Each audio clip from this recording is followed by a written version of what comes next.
Assalamualaikum warahmatullahi wabarakatuh. Baik, saya Soleha, kita lanjutkan pembelajaran IPA kita, yaitu bidang miring. Bisa antum lihat di buku cetaknya halaman 88. Bidang miring itu ialah pesawat sederhana yang permukaannya dibuat miring, sehingga dapat mempermudah kerja manusia. Misalnya memudahkan menaikkan benda berat ke atas. Kemudian prinsip kerja bidang miring itu ialah mengangsur kerja sehingga gaya yang dibutuhkan lebih kecil, tetapi tidak mengurangi besar kerja yang dilakukan. Manfaat dari prinsip bidang miring dalam kehidupan sehari-hari yaitu yang pertama untuk memindahkan benda ke tempat yang lebih tinggi, kemudian tangga untuk memanjat, kan selalu dipasang miring tuh. Nah, itu juga salah satu contoh dari pemanfaatan bidang miring. Kemudian juga jalan di pegunungan selalu dibuat berkelok-kelok dan memutar untuk mengurangi kecuraman. Kemudian alat-alat sehari-hari, misalnya kapak, pisau, sekrup, dan lain-lain. Persamaan pada bidang miring itu ialah FK sama dengan H per S FB. Ini FK adalah gaya angkatnya, ini F gayanya, FB itu berat beban atau biasa juga bisa kita sebut dengan W. Dan S adalah panjang bidang miring, yang ini panjang bidang miringnya S, dan ini adalah tinggi bidang miring H. Keuntungan mekanisnya ialah S per H. Untuk lebih jelasnya bisa kita lihat pada contoh soal tentang bidang miring. Alat yang bekerja dengan berdasarkan bidang miring ialah yang pertama itu ada papan miring. Nah, jadi untuk mengangkat beban dari sini ke atas kendaraan itu dia menggunakan konsep bidang miring. Dengan ini bisa mempermudah pekerjaan manusia. Kemudian gergaji juga menggunakan prinsip bidang miring. Kemudian jalan di pegunungan. Dan yang terakhir adalah sekrup. Sekrup juga menggunakan prinsip bidang miring.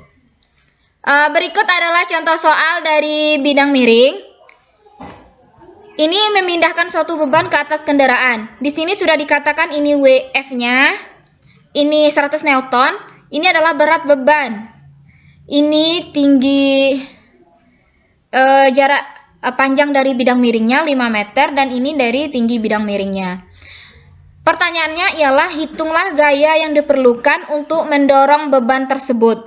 Jadi biasakan jika antum menemukan soal yang seperti ini, biasakan untuk mengidentifikasi dulu informasi apa yang diketahui dari soal ini. Jadi pertama kita tulis penyelesaiannya, kemudian yang diketahuinya.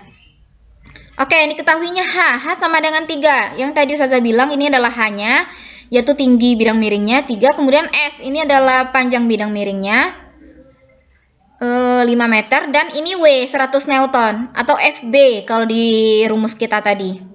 Berat beban. Yang ditanyanya ialah F. Nah, seperti kita tahu bahwa rumus F itu sama dengan H per S kali W. Kita masukkan nilai H-nya, hanya 3 meter. S-nya 5, kemudian W berat bebannya adalah 100. Nah, 3 kita bagi dengan 5 dan kita kali 100. Jadi didapatkan gayanya ialah 60 Newton. Jadi gaya yang diperlukan untuk mendorong beban tersebut ialah 60 Newton. Seperti itu. Bisa dipahami ya?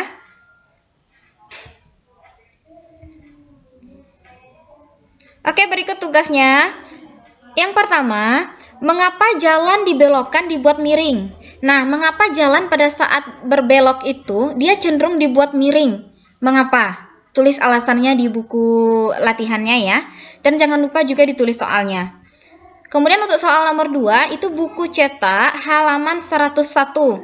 Antum buka buku cetaknya halaman 101, itu yang bagian C. Nah, di buku cetak itu dia ada bagian B, ada bagian C. Nah, kita yang di bagian C-nya. Itu yang nomor 5, poin A dan B. Poin A sama B-nya saja. Oke? Mungkin itu untuk pembelajaran kita hari ini. Ustazah mohon maaf banyak terdapat kesalahan. Ustazah tutup dengan wassalamualaikum warahmatullahi wabarakatuh.